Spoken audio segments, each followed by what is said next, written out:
ഇന്ന് മുംബൈ കളി ജയിച്ചപ്പോൾ പോയിന്റ് ടേബിളിൽ വലിയ മാറ്റങ്ങളാണ് വന്നിരിക്കുന്നത്. മുംബൈ ഇന്ത്യൻസ് ടേബിളിൽ ഒന്നാം സ്ഥാനത്ത് എത്തിയിരിക്കുകയാണ്. IPLന്റെ പ്ലേ ഓഫ് ചിത്രം വ്യക്തമായിരിക്കുകയാണ്. അപ്പോൾ ഓരോ ടീമിന്റെയും പ്ലേ ഓഫ് സാധ്യതയെക്കുറിച്ചാണ് നമ്മൾ ഇന്നത്തെ വീഡിയോയിൽ നോക്കുന്നത്. ഇതുപോലത്തെ IPL ന്യൂസിന് വേണ്ടി ചാനൽ മറക്കാതെ സബ്സ്ക്രൈബ് ചെയ്യൂ. നിലവിൽ അവസാന സ്ഥാനത്താണ് CSK.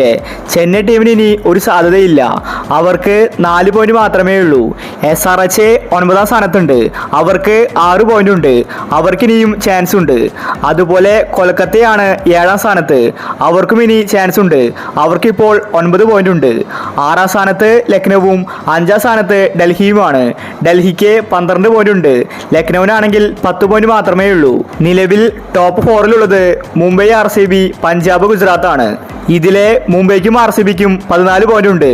പക്ഷേ നെറ്റ് റൺ റേറ്റ് കൂടുതൽ മുംബൈക്ക് ആയതുകൊണ്ടാണ് അവർ ഇപ്പോൾ 1ാം സ്ഥാനത്ത് എത്തിയിരിക്കുന്നത്. പക്ഷേ മുംബൈ ടീം 11 മാച്ച് കളിച്ചിട്ടുണ്ട്. എന്നിട്ടാണ് 14 പോയിന്റ് നേടിയിരിക്കുന്നത്.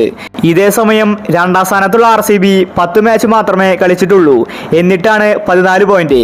3ാം സ്ഥാനത്തുള്ളത് പഞ്ചാബാണ്. അവര് 10 മാച്ചിൽ നിന്ന് 13 പോയിന്റ് നേടിയിട്ടുണ്ട്. ഗുജറാത്ത് ആണെങ്കിൽ 4ാം സ്ഥാനത്താണ്. 9 മാച്ച് മാത്രമേ കളിച്ചിട്ടുള്ളൂ. അവർക്ക് 12 പോയിന്റ് ഉണ്ട്. രാജസ്ഥാൻ ഇപ്പോഴും 8ാം സ്ഥാനത്ത് തന്നെയാണ്. 6 പോയിന്റ് മാത്രമേ രാജസ്ഥാനുള്ളൂ. രാജസ്ഥാൻ ഒഫീഷ്യലായിട്ട് എലിമിനേറ്റ് ആയിരിക്കുകയാണ്.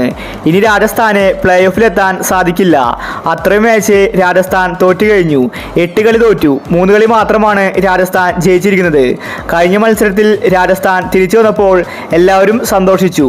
എന്നാൽ ഇന്നത്തെ മത്സരത്തിൽ മോശം കളിയാണ് രാജസ്ഥാൻ കാഴ്ചവെച്ചത്. മുംബൈ ടീമും RCBയും പ്ലേ ഓഫ് 99% ഉറപ്പിച്ചിരിക്കുകയാണ്. അവരിനി പുറത്താകില്ല. പഞ്ചാബിനാണെങ്കിൽ 13 പോയിന്റ് ഉണ്ട്. പഞ്ചാബും ഏകദേശം പ്ലേ ഓഫ് ഉറപ്പിച്ചു. ഇനി 4ാം സ്ഥാനത്തിന് വേണ്ടി മത്സരിക്കുന്നത് ഗുജറാത്ത്, ഡൽഹി, ലക്നൌ ആണ്.